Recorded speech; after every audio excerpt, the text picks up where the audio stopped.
अगर आप भी मार्केट से खरीद करके आइसक्रीम खाने के शौकीन है ना और बिल्कुल वैसा ही क्रीमी टेक्सचर पसंद करते हैं तो एक बार इस रेसिपी को जरूर ट्राई कीजिएगा। आपकी भी आइसक्रीम बिल्कुल क्रीमी बन करके तैयार होगी जैसे मार्केट की बन के तैयार होती है। सबसे पहले मैंने क्या किया है, एक मोटा पैन चढ़ाया है और इसमें लगभग आधा किलो के करीब मैंने दूध डाल लिया है, जो कि आप देख पा रहे होंगे मेरा पहले से बॉइल्ड था और मैंने मलाई के साथ ही ले लिया है। तो मलाई को हटाइएगा मत, जितनी आपकी ज्यादा मलाई इसमें रहेगी ना उतनी अच्छी आपकी क्रीमी आइसक्रीम बन करके तैयार होगी। अब जब तक हमारा दूध बॉयल हो रहा है ना तब तक मैंने कुछ इस तरह से कस्टर्ड पाउडर लिया है। तो आज हम कस्टर्ड पाउडर केसर पिस्ता वाले फ्लेवर में ले रहे हैं। आप नॉर्मली आप किसी भी फ्लेवर में ले सकते हैं। अगर आप वेनिला बनाना चाहते हैं तो वेनिला फ्लेवर ले लीजिएगा या फिर चॉकलेट लेना चाहते हैं तो चॉकलेट भी ले सकते हैं। मैंने लगभग 2 टेबल स्पून के करीब इसको नीचे पहले नॉर्मल टेम्परेचर के दूध पे हमें इसको मिक्स कर लेना है। ध्यान रखना है जब भी हम कस्टर्ड पाउडर मिलाते हैं ना दूध में तो आपके दूध का टेम्परेचर या तो चिल्ड रहेगा या फिर आप नॉर्मल टेम्परेचर पे लीजिएगा। अगर आपने गर्म में मिला दिया ना तो आपके लम्स पड़ जाएंगे। अब देखिए हमारा तब तक दूध भी अच्छा बॉयल हो गया था, उसमें उबाल आने लगी थी। तो अब जो हमने कस्टर्ड मिला के रखा था ना दूध में उसको हम इसमें ट्रांसफर कर देंगे। ये केसर पिस्ता वाला जो कस्टर्ड पाउडर आता है ना इसमें पहले से ही थोड़े से ड्राई फ्रूट्स मिले हुए रहते हैं तो हमें बहुत अच्छा हो जाता है कि पहले से हमें केसर बादाम ये सब मिक्स मिल जाता है। अब इसको ध्यान रखना है कि अभी हमें इसको बिल्कुल भी छोड़ना नहीं है और फटाफट इसको हिलाते हुए हमें इसको टेक्सचर को मिक्स करना है। और ध्यान रखना है कि हमारे गैस की फ्लेम जो होगी ना वो बिल्कुल स्लो होगी जिससे कि हमारा जो बैटर है ना वो नीचे ना चिपके। अब इसमें मैंने थोड़ा सा, ये ऑप्शनल है, मैंने केसर का जो पिस्ता का जो इमल्शन आता है ना मैंने उसको इसमें डाला है। वो आपके मर्जी के ऊपर है, अगर आपके घर में है तो डालिए नहीं तो स्किप कर सकते हैं। अब इसको बस इसी तरह से हिलाते हुए इसको हमको अच्छे से पकाना है और ध्यान रखना है कि बीच में बिल्कुल भी छोड़िएगा नहीं और इसको अच्छे से मिक्स करते हुए कुछ इस तरह से ड्राई सा बैटर बना करके हमें तैयार करना है। अब इसको हम नीचे उतार करके रख देंगे और दूसरे बर्तन में ट्रांसफर करके और इसको बिल्कुल ठंडा होने के लिए छोड़ देंगे। पहले तो इसको नॉर्मल टेम्परेचर पे ले लीजिएगा और उसके बाद इसको आप ना लगभग आधे से 1 घंटे के लिए फ्रिज में रख दीजिएगा जिससे कि हमारा अच्छा ठंडा हो जाए। अब जब तक वो हमारा ठंडा हो रहा है ना तब तक हम क्या करेंगे, मैंने कुछ इस तरह से 200 ml की जो ये फ्रेश क्रीम आती है ना वो मैंने ले ली है। आपके पास अगर ये ना हो ना तो क्या कीजिएगा, आप दूध के ऊपर की जो मोटी मलाई होती है ना सिर्फ वो लीजिएगा और फिर उसको अच्छे से बीट कीजिएगा। तो उसको बीट करने से पहले मैंने क्या किया है, आपने देखा होगा कि मैंने अभी तक चीनी का इस्तेमाल नहीं किया है।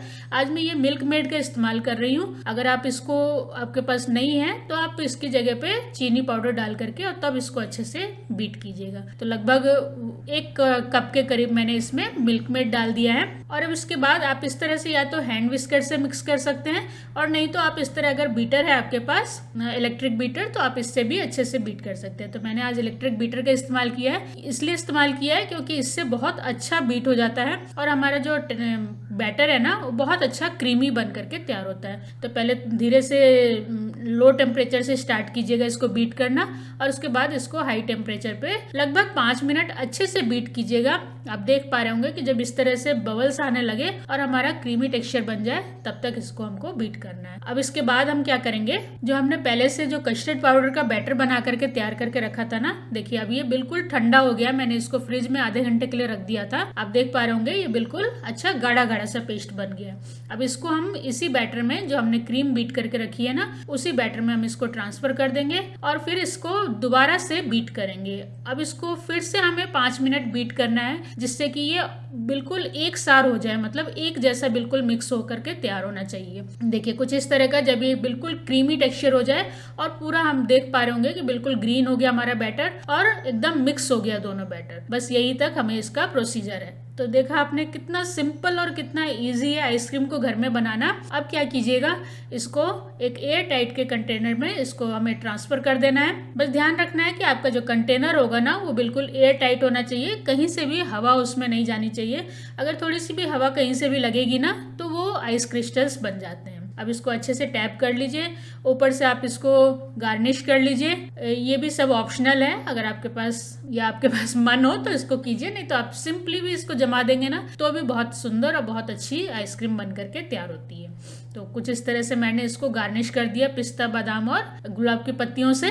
देखिए ये अभी से कितनी सुंदर लग रही है ना। अब इसके बाद इसको फ्रिज में या फ्रीजर में रखने से पहले क्या करेंगे, कुछ इस तरह से एक मैंने क्लिंग रैप ले लिया है। आपके पास नहीं हो तो कोई बात नहीं, आप नॉर्मली कोई भी पॉलीथीन या फिर फॉइल पेपर कुछ भी ले लीजिएगा और उससे कुछ इस तरह से मतलब अपने पॉलीथीन को आइसक्रीम से टच करते हुए इसको अच्छे से प्रेस करके दबा देना है। उसके बाद ऊपर से ढक्कन लगा करके अब इसको हम फ्रीजर में रख देंगे। फ्रीजर में रखने के बाद कम से कम आपको इसको 8 से 10 घंटे के लिए छोड़ना पड़ेगा, तभी आपकी आइसक्रीम अच्छे से जम करके तैयार होगी। तो मैंने इसको फ्रीजर में ट्रांसफर कर दिया, जहाँ पे आइसक्रीम की जो ट्रे होती है ना वहां पे रख दीजिएगा। और उसके बाद आप देख पा रहे होंगे कि मैंने क्या किया है, इसका टेम्परेचर जो है ना वो बिल्कुल डीप फ्रीज पे घुमा करके कर दिया है, जिससे कि ये जल्दी से जल्दी जम जाए। अब देखिए ये मैं 8 घंटे के बाद का टेक्सचर आपको दिखा रही हूँ। इतनी अच्छी जम करके तैयार हुई थी ना, मैं आपको क्या बताऊं। बच्चे तो बोल रहे थे कि मम्मी बाहर से खरीद के लेके आई हो क्या, उन्हें तो पता ही नहीं चला क्योंकि मैंने इसको नॉर्मली प्लेट में सर्व करके रख दिया था। तो आप देखिए कुछ इस तरह से अपनी ट्रे को कुछ थोड़ा थोड़ा इस तरह से साइड से दबा दीजिएगा और उसके बाद इसको पलट देंगे ना प्लेट में, तो आपकी पूरी आइसक्रीम बहुत अच्छे से बाहर निकल के आ जाएगी। देखिए कितनी अच्छी आइसक्रीम जम करके तैयार हुई है ना, और एकदम क्रीमी जम करके तैयार हुई है। मैं चाकू से इसको कट करके आपको दिखा देती हूँ कि आराम से आइसक्रीम कट करके बाहर आ जाती है। कहीं भी आप देख पा रहे होंगे कि कहीं भी आइस क्रिस्टल्स नहीं जमी है। और ये खाने में तो इतनी टेस्टी लगती है ना कि मैं क्या बताऊं। आप तो समझ ही सकते हैं कि केसर बादाम का टेस्ट कितना अच्छा बन करके तैयार हुआ है। तो इसको इस ठंडी जरूर ट्राई कीजिए और फिर मुझे कमेंट करके जरूर बताइएगा कि आपकी आइसक्रीम कैसी बनी। और अगर अच्छी बनी ना तो प्लीज मेरे चैनल को एक लाइक शेयर और सब्सक्राइब जरूर कीजिएगा। बहुत लोग वीडियोस तो देख रहे हैं लेकिन कोई भी लाइक या कमेंट नहीं कर रहे हैं। मैं आपसे एक ही रिक्वेस्ट करूंगी, प्लीज कमेंट कीजिए। अगर अच्छा लगे तो भी, बुरा लगे तो भी, आपसे एक ही रिक्वेस्ट है कि कमेंट जरूर छोड़िएगा और ज्यादा से ज्यादा शेयर कीजिएगा। धन्यवाद।